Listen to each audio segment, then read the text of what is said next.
Olá, sou Elton Reis e hoje irei falar sobre o vaso de barro com base no texto de Jeremias 18.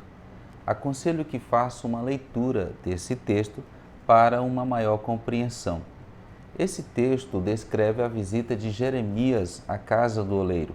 Essa era uma atividade comum no Oriente Próximo. Ali Jeremias ouviria as palavras do Senhor. Deus costumava falar com seus profetas através de eventos simples da vida cotidiana. Por exemplo, Jeremias já tinha ouvido a palavra do Senhor em um ramo de amendoeira, em uma panela fervendo. E agora Deus iria falar com o profeta através de um oleiro em sua atividade. Mas antes de fazer uma exposição desse texto, gostaria de trazer aqui o contexto histórico no qual ele está inserido. O Reino do Norte, Israel, tinha sido derrotado pelo Império Assírio em 722 a.C. E agora restava o Reino do Sul, ou Reino de Judá, que também estava prestes a ser derrotado pelo Império Babilônico, isso em 3 etapas, 605, 597 e 586 a.C. A nação foi advertida por Jeremias, mas ao invés de se arrependerem, confiarem no Senhor, buscaram a proteção de outras nações. E agora, no início do reinado de Jeoaquim, Jeremias recebe essa ordem do Senhor para descer à casa do oleiro, pois ali o Senhor iria falar novamente com ele. Vamos então para a interpretação e explicação desse texto de Jeremias 18. Versículos 1 e 2. Palavra que foi dita a Jeremias da parte do Senhor: levante-se e desça à casa do oleiro, e ali você ouvirá as minhas palavras. Deus queria falar com Jeremias, mas ele precisava tomar 2 atitudes: levantar e descer. Levantar é tomar uma atitude, é se dispor, é prontidão para servir, é sair de um estado de acomodação, é se colocar na posição de Deus usar. Fazendo uma aplicação, podemos dizer que Deus está pronto para falar conosco, para nos usar, mas é preciso uma atitude, uma ação da nossa parte. A ação é do homem, a reação é de Deus. Vejamos, descer à casa do oleiro, ação humana. Falarei contigo, reação divina. Clamar, ação humana. Responder, reação divina. Jeremias 33 e 3, clama a mim e responder-te-ei. Levantar, ação humana. Falarei contigo, reação divina. Ezequiel 2 e 1. Bater a porta, ação humana. Abrir a porta, reação divina. Mateus 7 e 8. Marchar, ação do povo. Abrir o mar, reação divina. Êxodo 14 e 15. Então, levante-se, coloque-se na posição de Deus usar você. No primeiro livro dos Reis, capítulo 19, versículo 7, o anjo disse a Elias: levanta-te e come, porque muito comprido é o caminho. Ou seja, é como se o anjo estivesse dizendo: ainda tem muita coisa para você fazer, não fique aí parado, levante-se. Então, em primeiro lugar, Jeremias tinha que levantar e, em segundo lugar, ele deveria descer à casa do oleiro. Descer era ir até onde o oleiro estava, aonde o oleiro estava ali trabalhando. A ordem do Senhor a Jeremias era para levantar e descer à casa do oleiro. Fazendo uma aplicação, podemos dizer que só desce quem é obediente, só desce quem é humilde.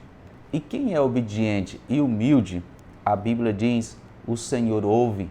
Salmo 10 e 17, os ouvidos do Senhor estão atentos para os humildes. Quem é humilde, o Senhor exalta. Ezequiel 21 e 26, o Senhor exalta o humilde e humilha o soberbo. Quem é humilde, obediente, o Senhor dá graça. 1 Pedro 5 e 5, Deus resiste aos soberbos, mas dá graça aos humildes. o Senhor dá vitória aos humildes. Mateus 15 e 21, a mulher cananeia. Portanto, é descendo que o crente obtém vitória. Olha só, é descendo que o crente obtém vitória. Davi, antes de vencer o inimigo, desceu ao ribeiro para se fortalecer. Lá embaixo, ele obteve as pedras que derrotaria o gigante Golias. 1 Samuel 17:40. Aprenda esta lição. Para ver o oleiro trabalhar, tem que descer. Para ver o oleiro trabalhar, tem que descer. Jeremias desceu à casa do oleiro. A casa do oleiro, ou seu lugar de trabalho, geralmente ficava nas partes baixas da cidade, próximo de onde havia água. O oleiro no hebraico, ou seja, no hebraico, significa formador, moldador, modelador. Portanto, o oleiro é aquele que modela objetos. O oleiro era um artesão, um fabricante de artefato de cerâmica, de vasos domésticos. Nesta passagem, o oleiro representa Deus trabalhando pacientemente com o seu povo, a fim de torná-los o vaso que gostaria que eles fossem. Deus disse a Jeremias: levante-se, desça até a casa do oleiro, e lá você ouvirá as minhas palavras. Deus quer que ouçamos a sua palavra, mas para ouvir a palavra de Deus, tem que estar no lugar certo. Versículo 3. Desci à casa do oleiro, e eis que ele estava trabalhando sobre a roda. Desci à casa do oleiro, e eis que ele estava trabalhando sobre a roda. Esse trabalho era um dos principais ofícios no mundo antigo e já estava em um estágio bem avançado na época de Jeremias. Quando Jeremias chegou, ele observa que o oleiro já estava ou estava trabalhando. O Senhor, como nosso oleiro, está o tempo todo trabalhando em nossas vidas. Isaías 64, se não foge a memória, o versículo 4 diz: porque desde a antiguidade não se ouviu, nem com os olhos se viu, um Deus além de ti, que trabalha para aquele que nele espera. É lindo esse texto. Há um Deus nos céus que trabalha para o bem do seu povo. A expressão há um Deus no céu só aparece com o livro de Daniel. Jeremias observa que o oleiro estava trabalhando sobre a roda. Roda aqui era, na verdade, duas pedras circulares e planas, ligadas a uma outra, as duas estavam ligadas por um eixo de madeira vertical. Ao mesmo tempo em que com os pés o oleiro girava a pedra maior, a pedra maior que era inferior, com os pés, a pedra superior, ou seja, a menor, girava também mais rápido, permitindo que o oleiro sobre ela modelasse o barro que girava. No livro apócrifo de Eclesiastes, no capítulo 38, temos uma descrição de como era esse processo. Você também pode estar vendo na internet uma imagem de como eram essas rodas do oleiro. Algumas eram de pedras, outras eram de madeiras, né? Então, versículo 4 diz: como o vaso que o oleiro fazia de barro se estragou nas mãos, ele tornou a fazer dele outro vaso, segundo bem lhe parecesse. Em 2 Timóteo, capítulo 2, versículo 20, Paulo diz que numa grande casa há vários tipos de vaso. Vaso de ouro, de prata, de madeira, de barro. Então, vaso é um objeto que pode ser feito de ouro, prata, madeira, barro, bronze, etc. Simbolicamente, a Bíblia ainda fala de vasos de misericórdia, vasos de honra e também vasos da ira. O vaso que Jeremias viu na mão do oleiro era de barro.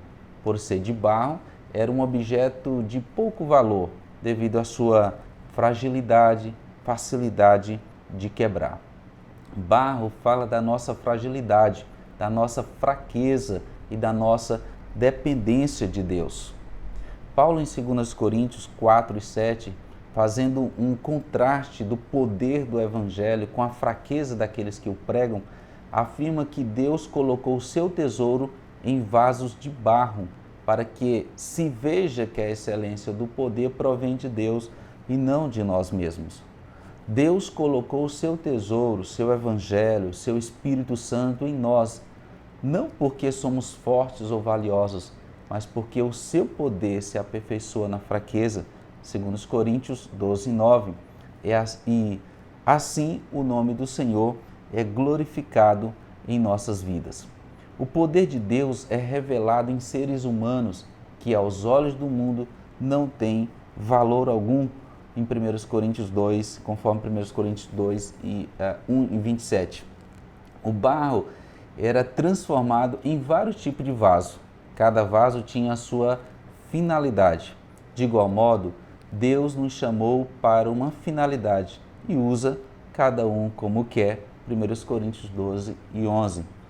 Jeremias observa que o vaso se estragou, a mistura da argila com água, a modelação de uma peça de cerâmica, a secagem e o processo de queima são influenciados pela qualidade do barro. A qualidade do barro determina o que o oleiro pode fazer com ele. E nesse caso, a argila não era adequada para o vaso que o oleiro pretendia fazer. A argila era dura, resistente para o seu propósito e por isso se quebrou. Segundo os geólogos, existem cerca de 200 tipos de barro conhecidos, mas somente 8 tipos servem para fazer um vaso. Que tipo de barro você tem sido nas mãos do oleiro? Tem sido um barro duro, resistente ao propósito do Senhor para a sua vida? Ou tem se permitido ser modelado no vaso que Ele deseja que você seja? Reflita sobre isso. A argila mole, maleável, pode ser modelada, pode ser moldada, pode ser trabalhada. Se você quer ser usado nas mãos do Senhor, seja maleável, quebrantado, humilde, sensível, dependente de Deus. Como o vaso se quebrou, o oleiro tornou a fazer dele outro vaso. Se a argila não atinge o propósito desejado, o oleiro pode remodelar o barro, ou moldar o barro e produzir outro vaso. Jeremias observa que a argila resistiu às mãos do oleiro e o vaso se quebrou. Isso mostra que o vaso é frágil, mas com muita paciência, o oleiro amassou o barro novamente e fez dele um novo vaso. Embora o vaso tenha se quebrado, o oleiro não desistiu do vaso. Que maravilha! Temos aqui uma representação da graça divina para com aqueles que se arrependem e se voltam para Deus.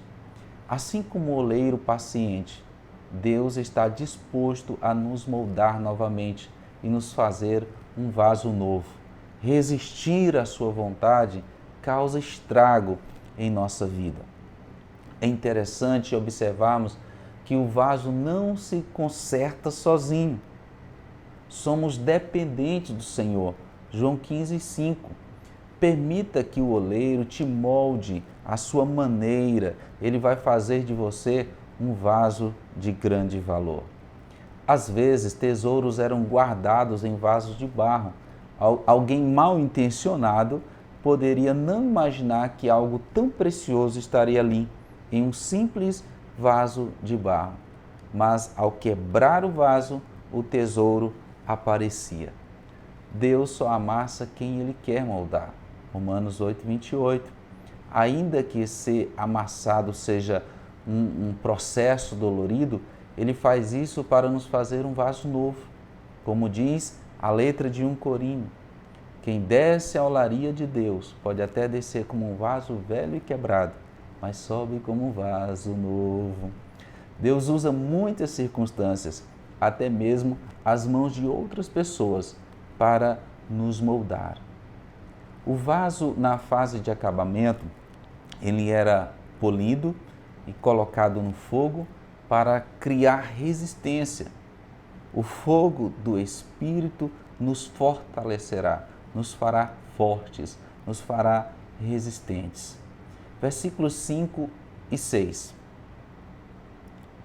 Então a palavra do Senhor veio a mim, dizendo: Casa de Israel, será que não posso fazer com vocês como fez o oleiro? Diz o Senhor. Eis que, como barro na mão do oleiro, assim são vocês na minha mão, ó casa de Israel. O Senhor é representado aqui pelo oleiro, enquanto que Israel, Judá e outras nações são representadas pelo barro. A casa de Israel aqui é representada pelo povo de Judá, o reino do sul. Assim como o oleiro tem o direito de modelar o barro, assim também o Senhor, como Criador, tem o direito de modelar, trabalhar na vida do seu povo. Ele tem autoridade soberana sobre as nações. Ele está no comando do universo. Versículos 7 e 8. No momento em que eu falar a respeito de uma nação ou de um reino, para o arrancar, derrubar e destruir, se essa nação se converter da maldade contra a qual eu falei, também eu mudarei de ideia a respeito do mal que pretendia fazer-lhe. Então, nos capítulos 17 a 20, a pauta é a destruição iminente e a derrota da nação de Judá. Arrancar, derrubar e destruir são metáforas de julgamento baseadas na agricultura, na construção e também na guerra. Mas o arrependimento poderia suspender o castigo, como aconteceu com os ninivitas no tempo do profeta Jonas. Deus poderia transformar a nação defeituosa em um vaso novo, totalmente restaurada. Ele estava pronto para revogar seu juízo, se o povo se arrependesse. Deus não se arrepende no sentido de ter se enganado, ter se equivocado, mas Ele muda suas ações de acordo com as respostas que damos a Ele. Finalizando, a casa do oleiro foi o lugar em que Jeremias recebeu a revelação de Deus. E hoje, onde fica a casa do oleiro? Onde você pode buscar a revelação, a palavra do Senhor? Hoje, nós temos a Bíblia, a maior revelação de Deus à humanidade. Tudo que Deus tem, ou tudo que o homem precisa saber da parte de Deus, está revelado aqui na sua palavra. Deus, como grande oleiro, através do seu Santo Espírito, continua a trabalhar em nossas vidas, nos moldando segundo a sua vontade para a glória do seu nome. Não passamos de vasos de barro nas mãos do oleiro. Isaías 64 e 8. Deus em Cristo abençoe você, sua vida, sua família. Nos siga no Instagram, siga também o nosso canal no YouTube, compreendendo o que está escrito na Bíblia. Deus abençoe.